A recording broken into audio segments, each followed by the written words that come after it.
Orlando Gill turned Paraguay pressure into Germany's penalty nightmare after selling kit. Can one shootout hero carry a country? France tick, Spence maybe, Livramento surgery. Tablo Sports starts with the Paraguay hero who sold his kit when his son was born. We begin with the most human World Cup story of the day, but do not mistake human for soft. This is about a knockout punch against Germany, not a nice little sidebar. The Paraguay hero who sold his kit when his son was born. The cheap version of this story would turn Orlando Gill into a fairy tale character and forget the match. What matters is sharper. A player who was in football obscurity 18 months ago has just become the face of Paraguay's penalty win over Germany. The backstory lands because the football moment was already enormous. Paraguay now have a symbol, and symbols get heavy very quickly in a World Cup knockout run. Orlando Gill has become Paraguay's World Cup hero after Paraguay beat Germany 4-3 on penalties. Say that out loud and it still sounds slightly illegal. Germany knocked over in a shootout, Paraguay holding their nerve. And Gill, a name many casual fans barely knew a month ago, is suddenly attached to one of the defining shocks of this knockout round. BBC's reporting gives the story its emotional weight. Gill was in football obscurity 18 months ago, and his backstory includes selling kit to support his family after his son was born prematurely. Look, that is the kind of detail that can be handled badly if coverage gets sentimental and forgets the pitch. The football point is this: when Paraguay needed someone to live inside the most brutal pressure chamber in the sport, Gill did not shrink. Here is the important bit. We are not stating a club for Gill because the verified reporting provided here does not give one, and this is not the moment to decorate a great story with guesswork. The facts are enough. Paraguay beat Germany on penalties, Gill is being celebrated as the face of the upset, and his rise from obscurity to national hero is now one of the defining human stories of this World Cup. From Paraguay's emotional earthquake, we move to a giant trying to look calm while carrying enough attacking talent to start a selection argument in 3 languages. France are not short of stars. The question is whether Didier Deschamps can keep them from becoming a luxury problem. France superstars thriving thanks to bravery of Deschamps. The lazy France take is always that the squad is too good to fail. That is nonsense, because superstar attacks can collapse into traffic if the manager loses the balance behind them. Deschamps is being framed as brave because he is not just collecting names, he is trying to make risk functional. For France, the danger is not talent shortage, it is tactical vanity. BBC's analysis is focused on how Didier Deschamps is finding balance in France's superstar squad. France were World Cup runners-up in 2022, so the obvious external line is simple: go one better. But that phrase can be a trap. Going one better at a World Cup is not a motivational poster. It is a weekly negotiation between attackers who want freedom and defenders who do not want to be left guarding half a continent with a prayer and a hamstring. The reporting frames Deschamps' bravery as central to why France's stars are clicking at the right time. That detail matters. Bravery here does not mean just picking every glamorous name and hoping the opponent gets distracted by the team sheet. It means accepting tactical risk while still giving the side a structure that can survive knockout football. So let us be clear on this. France's title credentials are not only about who can dribble past 2 defenders or finish a half chance.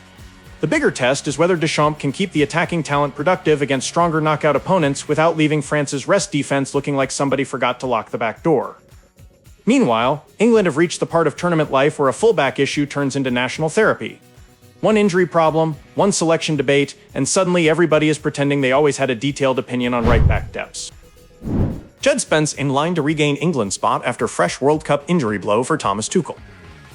This is not done yet, and that is the first thing to hold on to. The reporting we have says Djed Spence is in line to regain an England place, not that he is confirmed to start. What matters more than the name is Thomas Tuchel's exposed flank problem before the Otter Congo last 32 top. England's squad building is now being judged by the position that looked easiest to ignore until it became urgent. Djed Spence, currently with Tottenham Hotspur, is reported to be in line to regain a place in England's World Cup plans amid a right-back injury problem for Thomas Tuchel. The available evidence supports this as a selection possibility. That is not the same as signed, announced, and marching straight into the starting 11.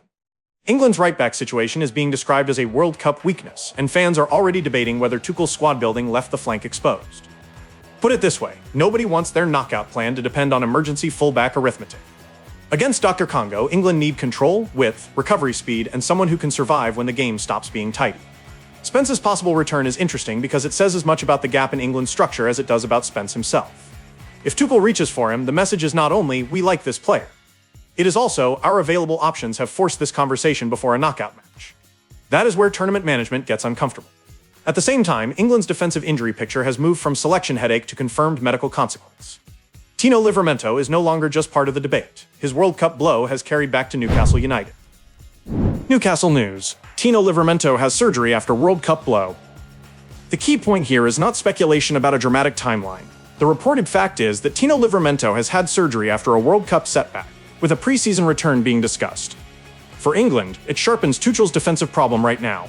For Newcastle United, it turns a tournament injury into a club planning issue. Newcastle United defender Tino Livramento has had surgery after a World Cup blow. Reports also say he is expected to return in preseason after his World Cup exit. That matters because it gives this story a firmer shape than the usual injury fog. We are not saying he is available for England's next match. The reporting points the other way. For England, Livramento's absence feeds directly into the same fullback problem around Tuchel. A tournament squad can look deep on paper, but once injuries start landing in the same area, the paper starts curling at the edges. This is how a tactical issue becomes a selection issue, then a public debate, then a manager explaining himself at a press conference while everyone pretends the question is brand new. For Newcastle, the concern is different. The club will be looking toward preseason and how Livramento's recovery fits into their own defensive planning. There is no need to invent a longer layoff than reported. The concrete reality is enough: surgery, World Cup exit, and a return target around preseason. That is not the only major pressure point around England's next match.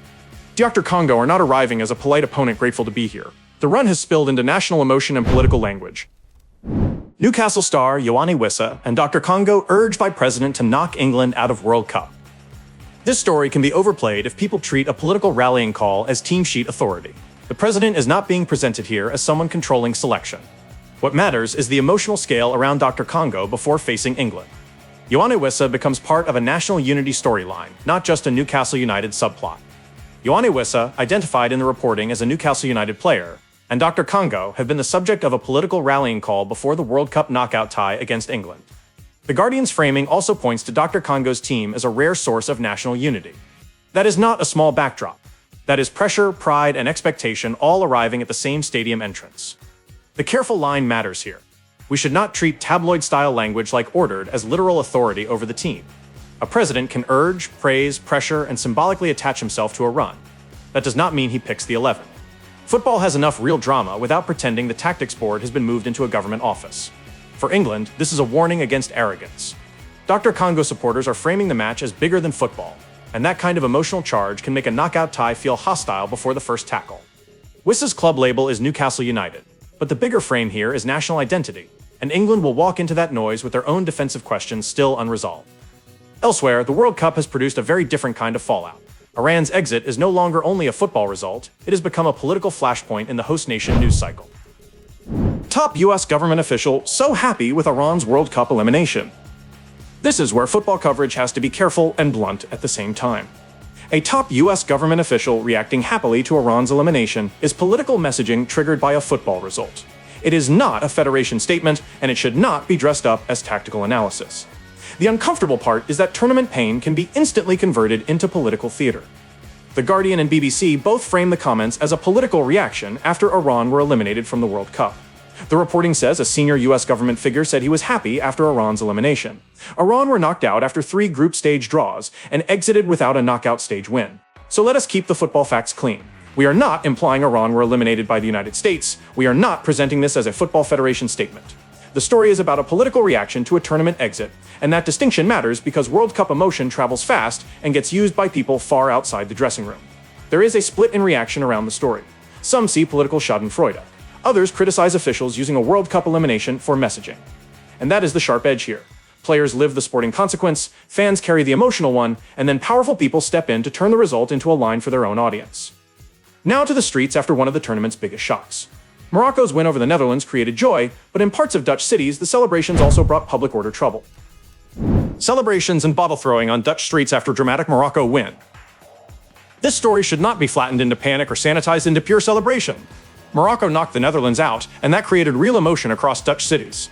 The verified reports also include bottles thrown at police and arrests in The Hague and Rotterdam. Both things can be true without pretending every celebration was violent. Morocco's dramatic World Cup last 32 win over the Netherlands sparked celebrations in Dutch cities, with some disorder reported alongside the wider scenes. The Guardian cites bottles thrown at police in The Hague. NL Times reported 17 arrests at Morocco World Cup parties in The Hague and Rotterdam. That framing is important. The result is the trigger. Morocco knocked the Netherlands out of the World Cup. People celebrated. Some incidents escalated, police became involved. If you detach the public order incidents from the match, you lose the actual cause. If you portray the whole celebration as disorder, you erase the joy of a landmark football moment. The social reaction is split in exactly the way you would expect. Morocco fans are celebrating a stunning knockout win, while others are focused on city center disruption, bottle throwing, and arrests. The tension is not abstract. It is 17 arrests reported in 2 Dutch cities after a World Cup result that sent the Netherlands home. And when a team goes out like that, the manager's words get dissected almost as brutally as the penalties. Ronald Koeman is not giving people the apology speech some Dutch fans wanted. I'd do it again. Ronald Koeman defiant in defeat after the Netherlands sent home. Koeman's defiance is the headline, but his uncertainty is the real pressure point. Reports say he would consider his future after the shootout loss to Morocco. The tactical criticism around the 5-man backline is not just noise. It is now tied to elimination. He has not resigned, and pretending he has would be jumping ahead of the facts. The Netherlands lost to Morocco on penalties after a 1-1 draw, and Koeman is reported to be reflecting on his future with the national team. The line that cuts through the post-match fog is his defiance. I'd do it again. That is brave, stubborn, or combustible, depending on which side of the Dutch debate you are sitting on. Reports say Koeman defended the approach despite criticism of his tactics. Dutch debate has been sharply critical of the 5-man backline and his game management. Look, managers are allowed to believe in their plan, but when the plan ends with a penalty exit and another Dutch shootout wound, the receipt gets printed whether the manager wants it or not. The key fact is still that penalties decided it. Morocco won the shootout, the Netherlands were eliminated, and Koeman has not resigned based on the reporting we have. The danger for Koeman is that defiance can sound strong for about 10 seconds, then start sounding like denial if the public believes the tactical choices helped send the team home. Now to a story with tournament-wide consequences, because the bracket is moving quickly. Germany and the Netherlands exiting on penalties does not just create headlines, it rewires the route for everyone still alive. 2026 FIFA World Cup match schedule, fixtures, results, and knockout updates. Fixture trackers are useful, but they can tempt people into pretending the whole path is already settled. The evidence supports a fixtures and results update, not a license to invent unverified future matchups. The real story is how round of 32 results are feeding the last 16 picture. Fans are recalculating routes because 2 major European exits have changed the emotional map of the tournament. ESPN lists 2026 FIFA World Cup fixtures, results, and features, while Yahoo Sports lists an updated World Cup round of 32 bracket and schedule. That gives us the frame. Results are dropping, bracket lines are moving, and the last 16 fixture list is being shaped by the shocks already confirmed. The caution is simple. Do not list future matchups as confirmed unless the supplied evidence supports them. Tournament graphics can get ahead of reality very quickly, especially when fans are screenshotting possible routes before the final whistle has even cooled down. The bracket is not a fantasy map. It is built on results. What we can say is concrete. Round of 32 results are feeding into the last 16 list. Paraguay's penalty win over Germany and Morocco's shootout win over the Netherlands have forced fans to recalculate paths to the final. The knockout stage is doing exactly what it is supposed to do, punishing reputation and rewarding execution. We close the main run with the match that explains so many of today's aftershocks. The street scenes, Koeman's defiance, the bracket movement, all of it begins with Morocco holding their nerve. Morocco edge wild last 32 penalty shootout as Netherlands pay heavy price for misses. This was not just an underdog headline, it was a penalty nerve test with a major European heavyweight on the floor. Morocco beat the Netherlands 3-2 on penalties after a 1-1 draw, and that is the fact everything else flows from. Ismail Saibari scoring the winning spot kick gives the result a name and a final image. The last 16 clash with co-host Canada is now the concrete consequence. Morocco beat the Netherlands 3-2 on penalties after a 1-1 draw to reach the World Cup last 16. Ismail Saibari scored the winning spot kick. The result booked Morocco a last 16 clash with co-host Canada, while the Netherlands were eliminated. That last part is the heavy one for Dutch supporters. The Netherlands did not advance. They paid for misses, they lost the shootout, and their World Cup penalty problems continued. You can argue tactics, selection, psychology, game state, all of it. But knockout football has a cruel way of reducing 120 minutes of tension into a walk from the halfway line and a goalkeeper trying to read a body shape. For Morocco, this is a landmark win and a bracket-shaping moment. Their supporters get the celebration, their players get the last 16 stage, and Canada now get a co-host spotlight, with Morocco arriving full of belief after sending the Netherlands home. That is not a cute upset. That is a tournament consequence with a date attached. That is the World Cup right now. Orlando Gill turning Paraguay's shock into a human story. France trying to make superstar football look disciplined. England losing defensive certainty by the hour. Dr. Congo carrying national emotion into a knockout tie. And Morocco dragging the Netherlands into another penalty nightmare. Reputation is not protecting anyone. The bracket is moving, injuries are biting, politics are circling, and the next mistake may not just end a match, it may end a country's tournament.